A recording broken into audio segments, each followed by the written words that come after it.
কবুতরকে খাবার দিয়েছিলে? আপনিই দিছিলেন, বুইলা গেছেন।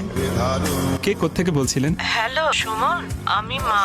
ফোনটা ঘরে ফেলে গিয়েছিস, ভুলো মন হলে চলবে? মা আসলে শোন, আজকে তো তোদের মাদার্স ডে, ভাবলাম তোর জন্য খিচুড়ি রান্না করি, এত প্রিয় তোর।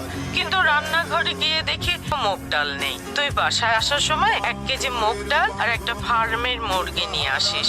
আচ্ছা না, 2 কেজি আনিস। লেবু আনিস। আর আমার হাঁটুর ব্যথাটাও এত বেড়েছে, কিন্তু ওষুধটাও। মা ওষুধটা তোমার সেকেন্ড ড্রয়ারে আছে, তুমি বোধহয় ভুলে গেছো। বাইরে খেয়ে আসিস না, তাড়াতাড়ি বাসায় ফিরিস। আচ্ছা তুই কাজ কর। রাখি রে। আসবো মা। রাতের তারা